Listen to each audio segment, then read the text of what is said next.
Hello everyone, good morning. मैं Pravesh Sharma, welcome back to my channel. आज का हमारा टॉपिक है ध्वनि यानी कि साउंड। तो ध्वनि मुख से निकलती है और कर्ण तक जाती है, कर्ण विवर तक जाती है, जिससे कि हम महसूस करते हैं कि ध्वनि कौन सी है, क्या है।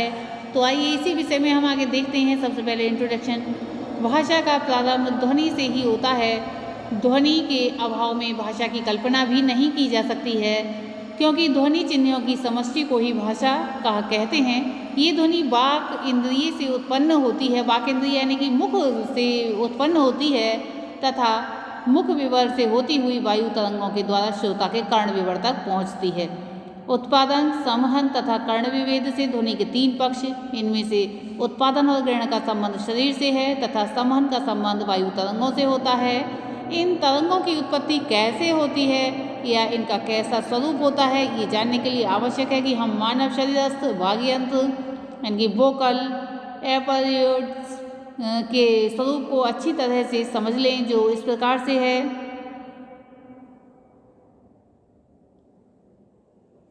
यहाँ हम देख रहे हैं मानव वाक यंत्र ही कहा जाएगा, यानी कि ह्यूमन मशीनिज्म कहेंगे इसके लिए। तो मानव का जो वाग यंत्र है उसमें नंबरिंग दी हुई है, उन नंबरों के माध्यम से हम क्रमशः बताएंगे। यहाँ जो पहला नंबर हम देख रहे हैं वह नासिका पर है, तथा दूसरा पॉइंट यहाँ पर आता है ऊपरी ओठ पर आ जाता है, तीसरा पॉइंट आगे आ जाता है। इस तरह से क्रमशः दंत, तालु, काकल आदि पर गुजरते हुए नंबरिंग चल रही है। हम इसी प्रकार क्रमशः आपको समझाएंगे। तो हम आगे देखते हैं। सबसे पहला जो नंबर था नासिका विवर, नसल कैविटी। दूसरा था ऊपरी ओठ यानी कि अपर लिप, ऊपरी दांत, अपर टीथ, वर्ड्स यानी कि एलियोला या वर्ड्स गलत जो है टाइपिंग हो गया है, तो हम किस तरह से लिखेंगे इसको भी देख लेते हैं। इस तरह से इसको लिखा जाएगा करेक्ट रूप में।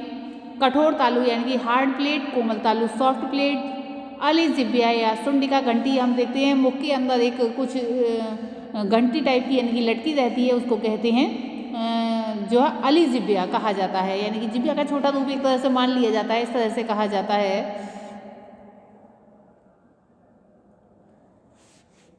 उसके बाद है मुख विवर, माउथ कैविटी, नीचे का ओठ, इसको कहेंगे अंडर लिप या फिर कहें इसको लोअर लिप कह दिया है।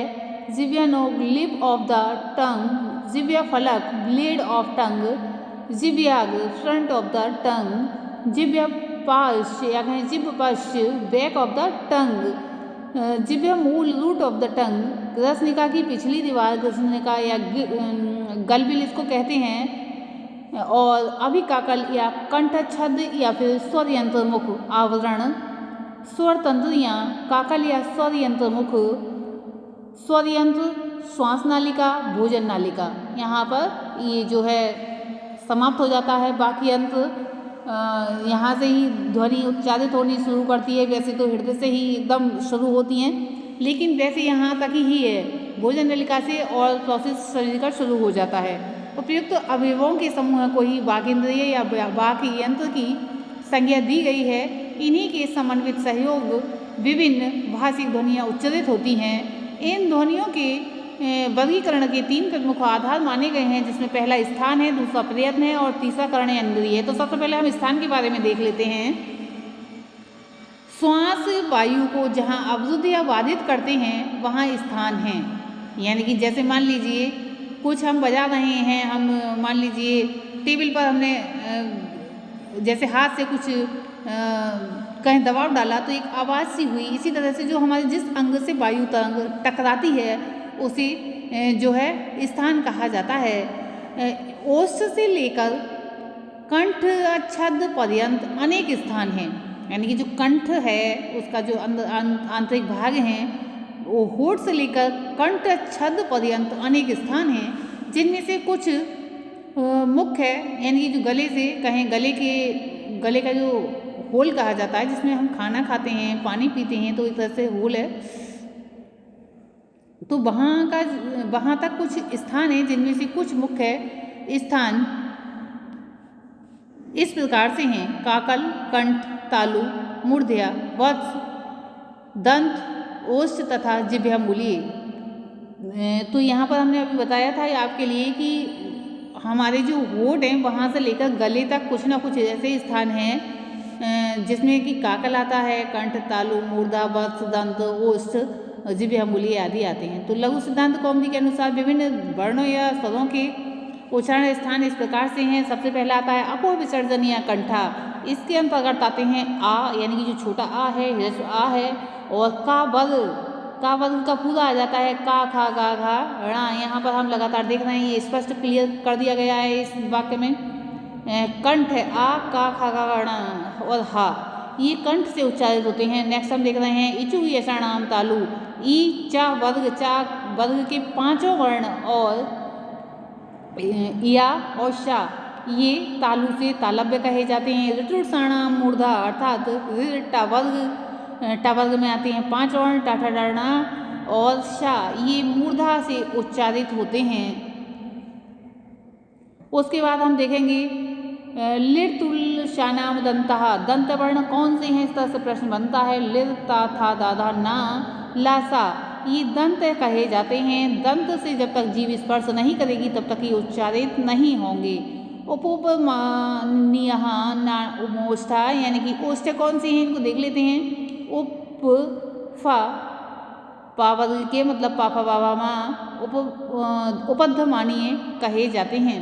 नेक्स्ट हम देखेंगे ओम अंगनम नाम नासिका यानी कि जो अंतिम वर्ण हैं वर्गों के वो नासिका से उच्चारित होते हैं। इसमें अंतिम वर्ण आते हैं वा, मा, णा और ना। और नेक्स्ट हम देखेंगे ऐ तो कंठ तालु ए और ऐ से उच्चारित होते हैं। कहें कंठ और तालु से उच्चारित होते हैं ए और ऐ। और तो कंठोष्टम कंठ और ओठ कहें या कहें ओष्ठ से उच्चारित होते हैं ओ और औ। बकारस्य दंतोष्टम वा जो है दंत और ओष्ठ दोनों को मिलाकर यानी कि टच होने पर ही उच्चारित होता है। हम इसे प्रैक्टिकल भी कर सकते हैं, बोलकर देख सकते हैं। जिह्वा मूलीयस्य जिह्वा मूलम। जिह्वा मूली जिह्वा मूल से ही बोले जाते हैं। अब हम देखेंगे प्रयत्न, जैसा कि अभी हमने देखा स्थान देख लिए। अब हम देखेंगे प्रयत्न, फिर देखेंगे करण।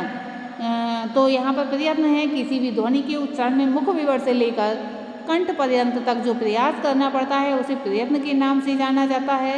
ये प्रयत्न 2 प्रकार का होता है। तो यहाँ हम देख रहे हैं अभ्यंतर प्रयत्न और बाह्य प्रयत्न। तो अभ्यंतर प्रयत्न के बारे में पहले देख लेते हैं।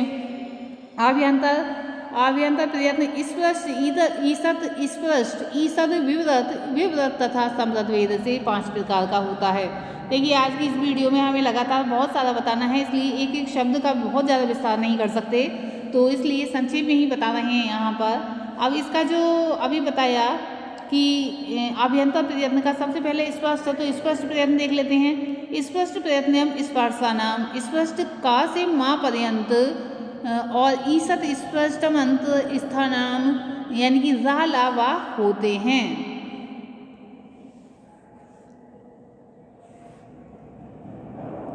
यहाँ हम देख रहे हैं कि ईसद विव्रत मूषवर्ण नाम यानी कि ईशद विव्रत शा सा सा यानी कि ऊष्म वर्ण कहे जाते हैं। जो शा सा सा और हा हैं ऊष्म वर्ण कहे गए हैं। ये 4 वर्ण विव्रत स्वर्णाम विव्रत सभी स्वर हैं। ह्रस्व से अवर्ण से प्रयोग समृतम और समृत आकार है ह्रस्व। बाह्य प्रयत्न कौन से हैं इनको देख लेते हैं। बाह्य प्रयत्न विवाद, संवाद, श्वास, नाद, घोष, अघोष, अल्प प्राण, महाप्राण, उदात्त, अनुदात्त तथा स्वरित भेद से ये 11 प्रकार के होते हैं। प्रश्न बन जाता है कि बाह्य प्रयत्न कितने होते हैं, तो बाह्य प्रयत्न 11 प्रकार के होते हैं। खदो विवादा श्वास अघोष अश्य विवाद श्वास अघोष कहें विवाद श्वास और अघोष खा फा छा ठा ता चा टा ता का पा शा सा। हस संवाद नादा घोषाश यानी कि संवाद नाद और घोष हा या रा ला वा वा मा ङ ण ना झा भा घा डा धा जा व गा डा दा ये वर्ण आते हैं। इसके अंतर्गत वर्ण नाम प्रथम तृतीय पंचमा यश यणस चल्पा अचा अल्प प्राणा यानी कि जो अल्प प्राण है वो वर्णों के प्रथम तृतीय और पंचम वर्ण अल्प प्राण कहे गए हैं। जैसे का वर्ण में आते हैं। पहला वर्ण का हो गया और तृतीय वर्ण हो गया खा को छोड़ दिया, गा हो गया, और पंचम वर्ण क्या हो गया, ण हो गया। तो इस तरह से प्रत्येक वर्ग को देख लेंगे। पहला, तीसरा और पांचवा अल्प प्राण के अंतर्गत आते हैं। महाप्राण के अंतर्गत दूसरा और चौथा वर्ण आता है। जैसे क वर्ग का ही हम उदाहरण ले लेते हैं, का, खा, गा, ण। तो इसमें खा जो है दूसरा वर्ण है तथा चौथा वर्ण है घा। तो प्रत्येक वर्ग में हम इसी तरह से देखेंगे। और आगे देखते हैं महाप्राण, खा, ये हो गए वर्ण, और उच्चत उदात्त, उदात्त आरोही स्वर, ऊपर उठा हुआ ओट, या फिर नीचे उदात्त यानी कि नीचे गिरा हुआ ओट यानी कि अवरोही स्वर होता है। समाहार स्वरिता, सम अर्थात आरोही या अवरोही के बीच का स्वर होता है। अब हम देखेंगे करण। सबसे पहले हमने देखा स्थान, फिर प्रयत्न, अब देख रहे हैं करण। करण उन इंद्रियों को कहते हैं जो सतत गतिशील रहकर ध्वनियों का उच्चारण में सहायता पहुंचाती हैं। स्थान व करण में मात्र क्रमशः स्थिरता व गतिशीलता का अंतर है। इस दृष्टि से अधरोष्ट, जिह्वा, कोमल तालु या कहें स्वर तंत्री को करण कहा जाता है। ध्वनियों के भेद, स्वर और व्यंजन के भेद से ध्वनियाँ दो प्रकार की पाई जाती हैं। इनमें स्वर वे ध्वनियाँ हैं जिनका उच्चारण करते समय निश्वास में कहीं कहीं अवरोध नहीं उत्पन्न होता है, जबकि व्यंजनों के उच्चारण में निश्वास में कहीं ना कहीं अवरोध पाया जाता है। स्वरों का वर्गीकरण स्वर यंत्रों, स्वरों का वर्गीकरण स्वर यानी कि यंत्रों ध्वनियों के मुख्य चार आधार दिखाई पड़ते हैं। जिह्वा की ऊंचाई की दृष्टि से, जिह्वा के उत्थापित भाग की दृष्टि से, ओष्ठों की स्थिति के आधार पर, मात्रा की दृष्टि से। तो जिह्वा की ऊंचाई के अनुसार प्रत्येक स्वर के उच्चारण में जिह्वा एक निश्चित सीमा तक उठकर श्वास के निर्गम मार्ग को कुछ सकरा कर देती है, जो कहीं कम तथा कहीं ज़्यादा होता है। इस दृष्टि से स्वरों के चार विभाग हो सकते हैं, जिसे विव्रत यानी कि खुला हुआ, अर्धविव्रत, समृत, अत्यंत संकीर्ण तथा अर्ध समृत। उदाहरणतया अ विव्रत, ए औ अर्धविव्रत, ई और ई अग्र समृत तथा उ और ऊ पश्च समृत। ए अग्र अर्ध समृत और ओ पश्च अर्ध समृत स्वर हैं। जिह्वा के उत्थापित भाग की दृष्टि से जिह्वा के अग्र, मध्य तथा पश्च भागों की सक्रियता के आधार पर मुख्यतः तीन स्थितियां उत्पन्न होती हैं। अग्र स्वर, जिह्वा के अग्र भाग को उठाकर जिन स्वरों का उच्चारण किया जाता है, जैसे ई, ए और अय। मध्य स्वर, जिह्वा के मध्य या केंद्रीय भाग से उच्चारित स्वर, जैसे आ। पश्च स्वर, वे स्वर जो कि पश्च भाग के सहयोग से उच्चारित होते हैं, जैसे उ, ओ, औ तथा आ। ओष्ठों की स्थिति के अनुसार विभिन्न स्वरों के उच्चारण में ओष्ठों की स्थिति का भी अपना विशेष महत्व है। ओष्ठों की ये स्थिति मुख्यतया तीन प्रकार की होती है, जिसमें है प्रसरत। इस स्थिति में ओष्ठ स्वाभाविक रूप से में स्थित रहते हुए खुले रहते हैं। उदाहरण के लिए ई तथा ए और आई के उच्चारण के समय जो स्थिति होती है। वर्तुल, होठों को थोड़ा आगे निकालकर जब गोलाकार कर लेते हैं तो ये वर्तुल स्थिति होती है, और ओ और औ वर्णों का उच्चारण होता है। अर्धवर्तुल, जब ओष्ठ पूर्ण गोलाकार न होकर अर्ध गोलाकार ही होते हैं, जैसे दीर्घ आकार के उच्चारण की स्थिति में होता है। मात्रा की दृष्टि से स्वरों के उच्चारण में लगने वाले समय को मात्रा कहते हैं। एक मात्रिक स्वर ह्रस्व, द्विमात्रिक दीर्घ तथा त्रिमात्रिक प्लुत कहे जाते हैं। एक मात्री भवेर्हरवहो, द्विमात्रो दीर्घ उच्यते, त्रिमात्रस्तु प्लुतो हो गेयो। व्यंजनों का वर्गीकरण स्थान एवं प्रयत्न भेद। व्यंजनों के वर्गीकरण के दो जो हैं प्रमुख आधार हैं, जिनमें स्थान के आधार पर पूर्व कथित काकल्य कंठ है, काकल्य हा, कंठ तालव्य मूर्धन्य और वर्ष नह, दंत ओष्ठ तथा जिह्वमूलीय भेद से व्यंजन ध्वनियों के 8 प्रकार हैं, तथा प्रयत्न के आधार पर बाह्य प्रयत्न भेद से पूर्व कथित विवाद, संवाद, श्वास, नाद, अघोष, घोष, अल्प प्राण तथा महाप्राण हैं, जबकि अभ्यंतर प्रयत्न के आधार पर 8 हैं, जो इस प्रकार से हैं। स्पर्श, जिन व्यंजनों के उच्चारण में जिह्वा कंठ से लेकर ओष्ठ पर्यंत संबंधित स्थानों का स्पर्श करती है, उन्हें स्पर्श व्यंजन कहते हैं। इस दृष्टि से का वर्ग, चा वर्ग, टा वर्ग, ता वर्ग तथा पा वर्ग स्पर्श व्यंजन ध्वनियाँ हैं। स्पर्श संघर्षी, जिन व्यंजनों के उच्चारण में स्पर्श के साथ साथ निश्वास के निकलने में हल्का सा संघर्षण भी होता है, उन्हें स्पर्श संघर्षी व्यंजन कहते हैं, जैसे चा, छा, जा, झा स्पर्श संघर्षी व्यंजन ध्वनियाँ हैं। संघर्षी ध्वनियों में निश्वास वायु के निर्गम का मार्ग जिह्वा के द्वारा अत्यंत संकीर्ण कर दिया जाता है और वायु रगड़ खाती हुई शब्द के शीतकार जैसी बाहर निकलती है। रगड़ या संघर्ष की प्रधानता के कारण इन ध्वनियों को संघर्षी कहा जाता है। उदाहरण के लिए शा, सा, सा, जा आदि। पार्श्विक ध्वनि के उच्चारण में जिह्वा की नोक मूर्धा को छूती है और निश्वास वायु दोनों पार्श्वों से बाहर निकल जाती है, जिससे ला, लुंठित या लोड़ित। जिन व्यंजनों के उच्चारण में जिह्वा की नोक बेलन की तरह लपेट खाकर तालु का स्पर्श करती है और जिह्वा की नोक वक्ष पर बार बार ठोकर मारती है, ये लुंठित कहलाते हैं, जैसे रा। उत्क्षिप्त, जिन व्यंजनों के उच्चारण में जिह्वा तालु के किसी भाग को झटके से छूकर हट जाती है, उन्हें उत्क्षिप्त व्यंजन कहते हैं, जैसे ई और दा उत्क्षिप्त व्यंजन हैं। अंतस्थ या अर्धस्वर, जिन वर्णों का उच्चारण में जिह्वा से ना तो पूरी तरह स्पर्श ही होता है और ना ही स्वरों के उच्चारण के समान पार्थक्य ही होता है। उदाहरण के लिए या, व, इन दोनों वर्णों में स्वर व व्यंजन दोनों का वैशिष्ट रहने से इन्हें अंतस्थ या अर्धस्वर कहा जाता है। या और वा के लिए ध्यान रखना है, ये मोस्ट इंपॉर्टेंट क्वेश्चन है, कहीं भी आ जाता है। या व अर्धस्वर भी कहे जाते हैं। नेक्स्ट हम देख रहे हैं अनुनासिक, जिन व्यंजनों के उच्चारण में निश्वास वायु मुख विवर के साथ साथ नासिका विवर से भी निकल जाती है, उन्हें अनुनासिक व्यंजन कहते हैं। जैसे जो अंतिम वर्ण हैं वर्गों के वामांगनम यानी कि णा, वा, णा, ना, मा आदि। मान स्वर या फिर आदर्श स्वर, इसके बारे में भी हम नज़र डाल लेते हैं। मान स्वर या आदर्श स्वर, मान स्वर की कल्पना लंदन विश्वविद्यालय भाषा विज्ञान विभाग के प्रोफेसर सर डैनियल जॉन्स ने की।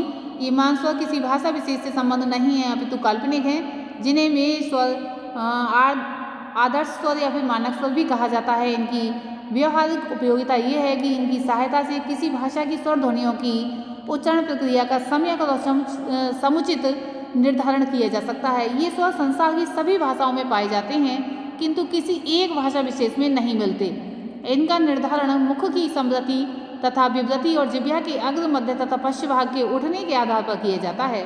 इनमें 4 अग्र स्वर तथा 4 पश्च स्वर कहलाते हैं। इनका विवरण इस प्रकार से है, यहाँ देख रहे हैं हम चित्र में, तालु है, ये स्वर रेखा है, सेंट्रल यानी कि मध्य दिया हुआ है, समृद्ध, अर्धसमृद्ध और अर्धविवृत और विवृत यानी कि क्लोज्ड, हाफ क्लोज्ड, अर्धविवृत यानी कि हाफ ओपन और ओपन। तो ये दोनों साइड ये दिया हुआ है, यहाँ देख रहे हैं हम किस तरह से ये वर्ण बने हुए हैं। तो इस अग्रस्वर उपयुक्त विवरण से स्पष्ट हो जाता है कि ये जो वर्ण हैं किस तरह से, जैसे यहाँ चंद्र बिंदु वाले दिखाई दे रहे हैं, ये क्या है, ये अग्रस्वर कहे गए। पश्च स्वर हैं, उनके भी चिन्ह बने हुए हैं और इसे जब हम इसको पढ़ते हैं तो इसको पढ़ते समय क्लियर हो जाता है। तो आज की इस वीडियो में इतना ही, धन्यवाद।